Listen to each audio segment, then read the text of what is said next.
My name is Maggie. I'd been solely focused on my work without any romantic entanglements until the age of 28. Or rather, I realized that I'd become 28 years old without even noticing due to the overwhelming busyness. Some of my junior colleagues started getting married as early as 24 or 25, and deep down, I felt a sense of urgency. I wonder if I'm going to spend the rest of my life at this company. Sure, there are senior colleagues who are older and far more experienced than me, and I can't help but admire them for their impressive professional skills. But it's also true that there's a part of me that strongly believes that I don't want to remain single forever. That's when I met George. George is kind and always prioritizes the places I want to go and the things I want to do during our dates. Having never experienced such kindness from a man before, I was swept off my feet and gladly accepted his proposal. Everyone had a good time at our wedding, huh? Yeah, I managed to get married while I was still in my 20s. What? You were worrying about that? George smiled with his usual calm expression. Come on, I was quite worried. I see. It's tough for women. Men can get married in their 40s and nobody says anything. Indeed, it seems like only women are worried about age. Speaking of women, my father-in-law has a calm personality like George, but my mother-in-law is unexpectedly assertive and strong-willed. We don't have plans to live with them, and we'd probably only go visit them for Thanksgiving and Christmas, but I could tell she wasn't particularly fond of me. I plan to continue working and maintain a dual-income household, even after getting married, but it appears she has reservations about that. My income is slightly higher than George's. He candidly mentioned it to his mother, who then started pushing her old-fashioned values onto me, saying things like, "A woman should focus on the household and support her husband. And men have pride. It's not good for you to work so aggressively."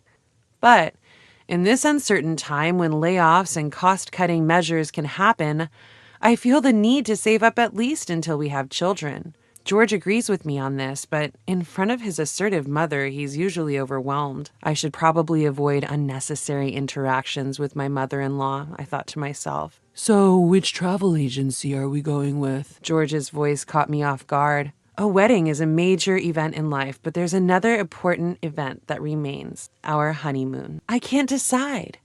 When it comes to a trip to Europe, different agencies offer various plans. I want to go to this place, but I'm also interested in this agency's French wine tasting tour. I pointed to various spots on a brochure marked with Post-its. I've always had a longing for Europe. Stained glass windows in churches, stylish cafes, and historic towns. An opportunity like this is probably a once-in-a-lifetime experience. So many choices. You can decide whichever one you want. George, as usual, muttered in a relaxed tone. Okay, I need to make a serious decision. We've been saving up for our future and our children, but we're planning to splurge a bit on this trip. Our honeymoon is probably the only time we can take off from work for so long. Can I sleep on it and decide tomorrow? Sure. It's not often we can go on an overseas trip. George, wearing a smile, made his way to the kitchen to enjoy a cup of coffee. Opportunities to go abroad or on vacations are rare, but above all, a honeymoon is an event that happens only once in a lifetime. I want to create unforgettable memories with George, just the two of us. That's why I didn't want to make a decision I might regret later. Even during work, I found myself constantly daydreaming about our trip whenever I had a spare moment. I did refrain from opening travel magazines except during my breaks, of course. Still haven't decided? Yeah, I was so engrossed that I didn't notice my colleague's presence until she spoke up. Hey, you better hurry up and eat before lunch break ends. Oh, right. It's already this late. Don't most European tours usually have predetermined routes? You know, visiting famous tourist spots in Italy and Rome. That's completely wrong, and Rome is in Italy. My colleague laughed and gave me a teasing look. Must be tough being a happy girl in love. Requesting time off is a whole process, and so I need to choose a travel agency soon. You're quite the contemplative lady, aren't you? I didn't pay much attention to my colleagues' teasing at the time. I was too caught up in planning this milestone in my life. Make sure you do your job responsibly, too, will you? I'm giving you the time off, after all, my boss said, as if seeing right through me. I'm sorry. I wondered if he noticed that I'd been distracted lately.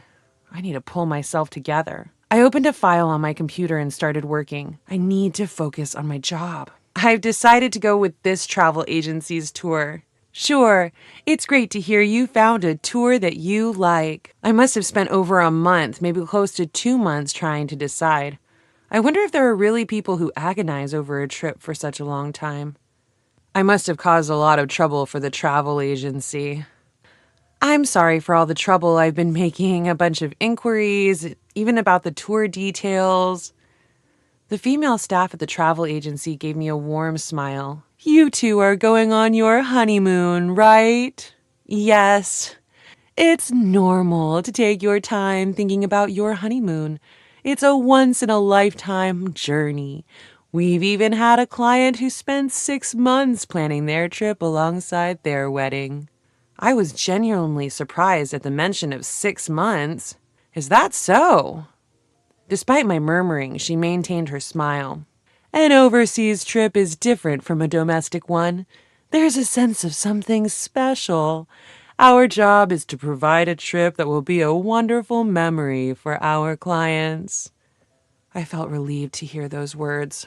I was immensely grateful to our wedding planner for their assistance during the wedding, and as I realized that various people were supporting us like this, my anxieties about our trip naturally started to fade away. Now I can focus on work without worry. I'm sure my boss will be relieved as well. When George came home in the evening, I gave him the news. I'm home. I've decided on our travel plan. We're going with this travel agency. George replied in a relaxed manner to my childlike excitement. That's good. I'm glad you found a good one. I was a bit taken aback, but after all, I was the one who had always longed for a trip to Europe. Perhaps this is what travel means to George. Hey, are you excited about our honeymoon? Feeling insecure, I found myself asking him. Surprised, he opened his eyes wide and replied, Of course, with you. I'm certain our trip will be great. We should inform our parents later, too. We spent the evening discussing our trip in detail. Sorry for the worry. We've finally decided on our honeymoon destination. I was so happy that I could hear it in my voice, even without realizing it. My boss, sensing my excitement, said with a relieved expression, Oh, good. I'm counting on you until the trip, then. He also handed me some extra paperwork. I didn't even mind the extra work. I was that excited. With both of us working, the timing for us to take the 12 days off needed for a trip to Europe was limited. Because of that, we managed to set the schedule quickly. Guess what, Mom? I couldn't contain my happiness and immediately called my mother when I got home to tell her about the trip. That sounds wonderful. I'm looking forward to the authentic European souvenirs. Something authentic, huh? Maybe I'll look for something stylish, accessories or something. My mother seemed ready to happily send me off on my trip. All I had to do was pack. I've always loved packing for trips. I should also check the weather of the places we're going. Why does preparation for something fun proceed so smoothly? Unlike me, who's impatient, George, with his relaxed personality, seems to take his time with his travel preparations. A week before our trip, both of us had finished packing. Hey, can we buy a new suitcase? I was taken aback by George's sudden question. Suitcase? What's wrong with the one we have? Wait, are we going to repack everything? In response to my rapid-fire questions, George murmured, Well, not quite. I was thinking of preparing an additional new suitcase. It's true that the suitcase we have is of medium size and there's not much space left once we pack 2 people's changes of clothes and other necessary items, including a folding umbrella for the trip. We should have enough space to fit souvenirs for our parents and work colleagues, but if I come across a lovely antique or something, I might end up wanting to buy it. That might be a good idea. We could use one more.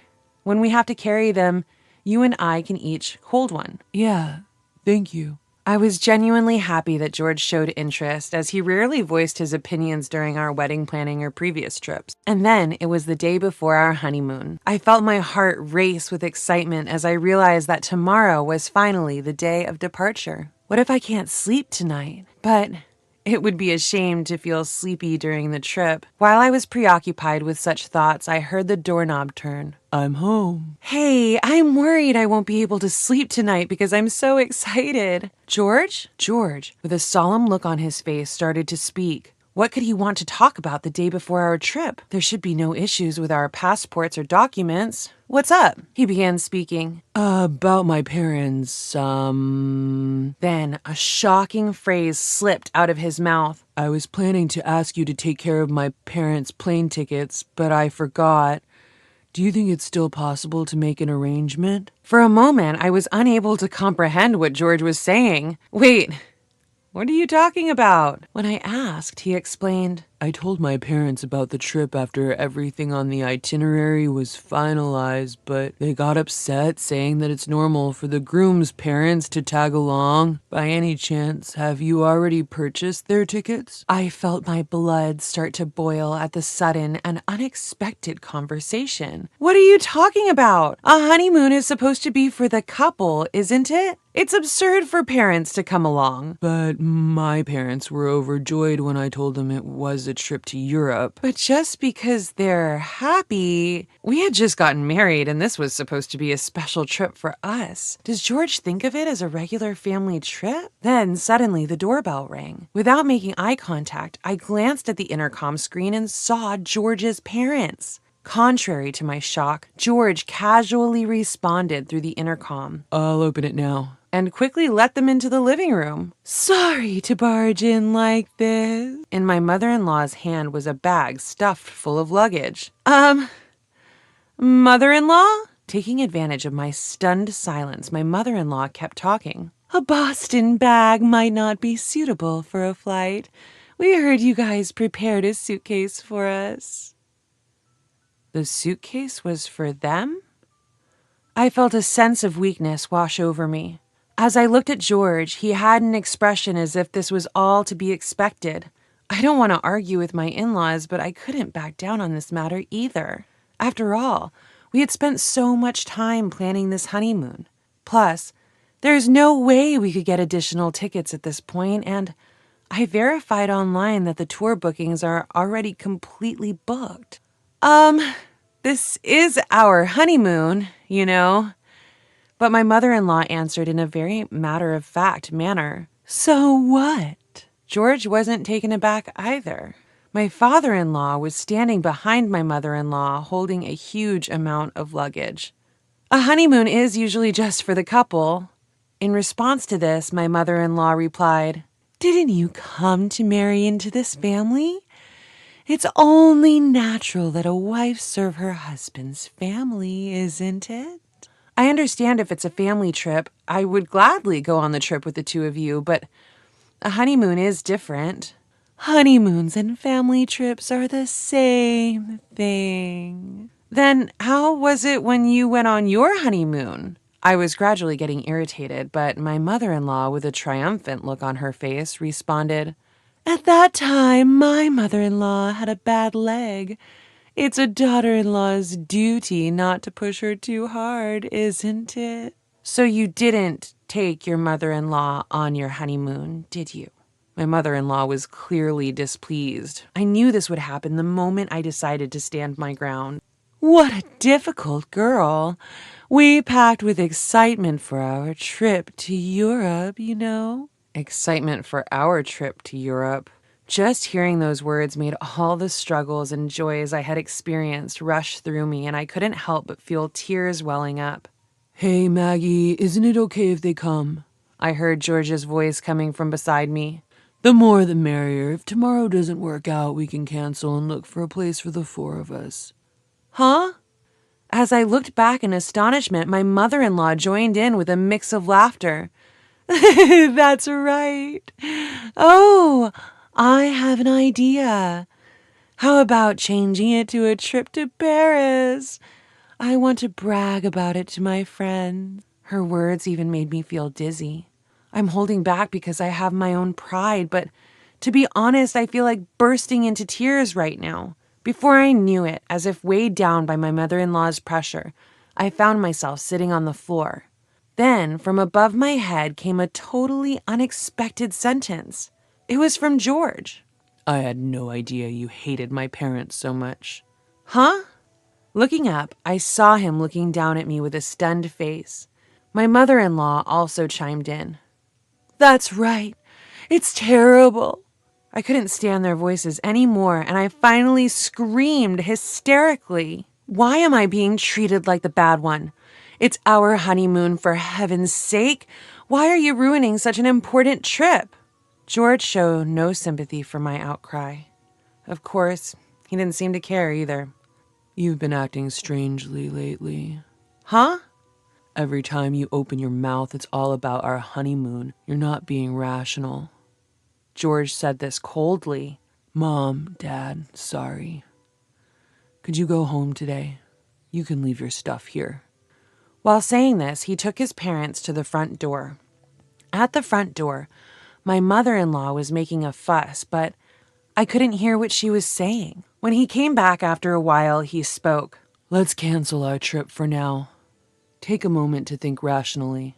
I no longer had the energy to respond to those words. At the same time, I noticed that my feelings for my husband were quickly cooling down. He cared more about his parents than about me. I couldn't imagine continuing as a family with him, facing the challenges of life together, knowing that my mother-in-law will always intervene and yet my husband won't stand up for me. I don't see any happiness in sight. I finally managed to call the travel agency just before closing time. I couldn't possibly enjoy going abroad in this state. The staff who helped me when I made up my mind answered the phone, asking several times if I really wanted to cancel. I clearly communicated my intent to cancel. She seemed to sense various things from the sound of my downcast voice.